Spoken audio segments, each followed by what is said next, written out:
I'm out here with my super cheap Suzuki Super Carry that I bought from WeBuyCars, and in this video we're going to take it for a short drive for my first impression. I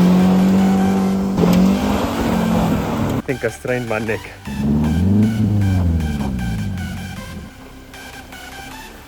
Before we do that, let's fix a few things and clean it up. Thank you to everyone who spotted in the previous video that the battery bracket is stuck to the magnet of the speaker.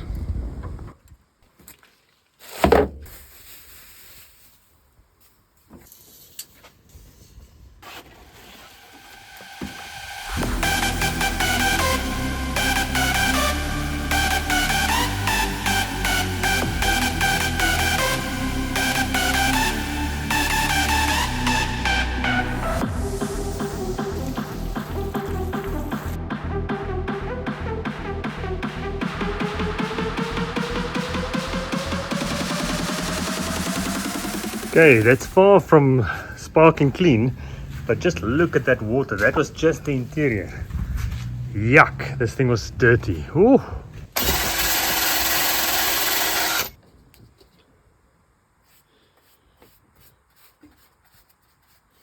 Okay, so I've marked off the rubber mat.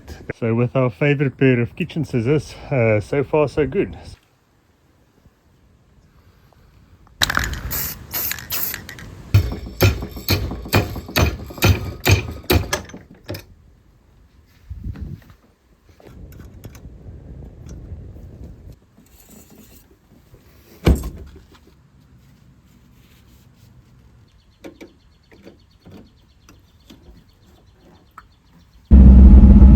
So the Suzuki Super Carry comes out with a 1.2 litre fuel injected engine.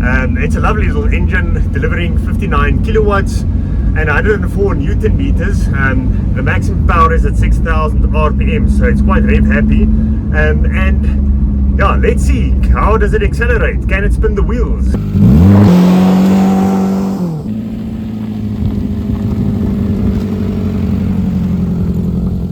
Okay, so it's not fast, but at anything below, say, 60 kilometers per hour, it will accelerate in any gear. It's quite nippy. So, how does it do off-road with a ground clearance of 175 millimeters? And we've done a successful crawl under test. Can't believe I'm doing this again. But the ground clearance is just phenomenal. I mean, this is a school ruler, about a foot. I think it's 13 inches, more than a foot. That's taller than the KTM. It's the tallest in the class. I mean, the average 650 dual sport is less than 10 inches. I think I can actually crawl under here. Let's see.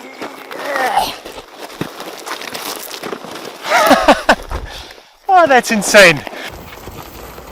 And there's a hot exhaust under there, and I still made it. Not bad. It should do okay up this hill. Flip, I think I strained my neck. Anyways, let's see how it does.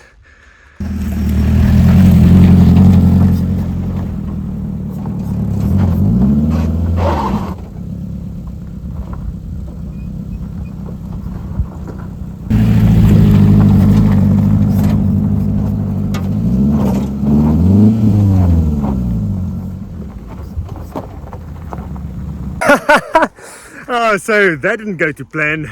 It's absolutely rubbish at off-roading. It can't even get up this.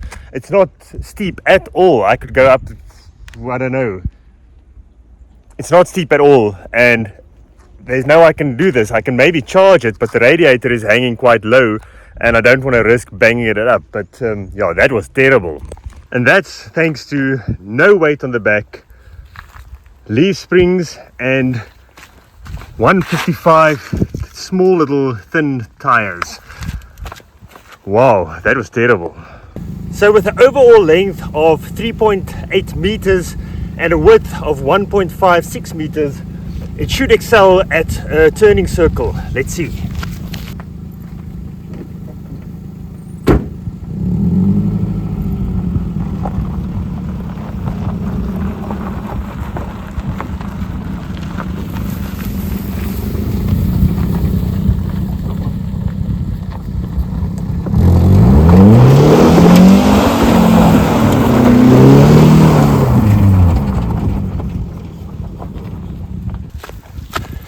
Not bad.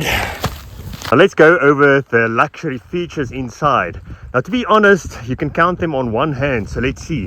There's one, vents for your legs. 2, a 12-volt socket. 3, one cup holder. 4, a rear window that can slide open and closed, except this one can't. And then 5, which is actually quite neat, is a headlight height adjuster. Pretty cool. So let's see how it does through the gears on the tarmac going slightly uphill.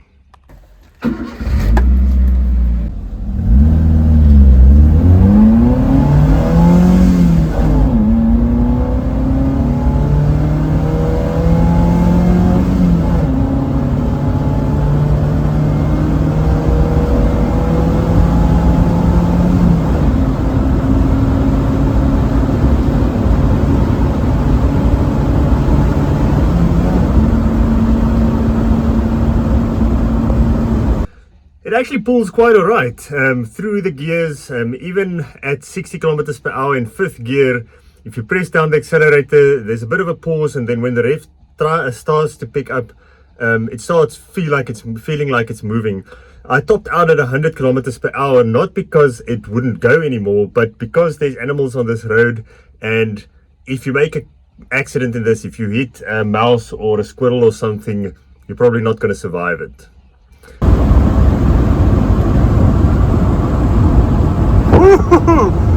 Oh, that's quite scary, but yeah, there's nothing wrong with the power in this thing. It's just this close windscreen and the fact that the brakes might pull you off the road, but the power is fine.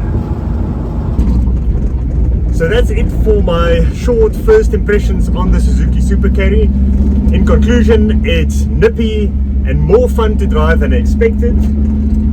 It's probably going to be very economical. I'll post the fuel consumption in a separate video once I've measured it. And it is horrible off-road. Thank you for joining. Please let me know if you have any questions, and then I'll see you next time. Cheers.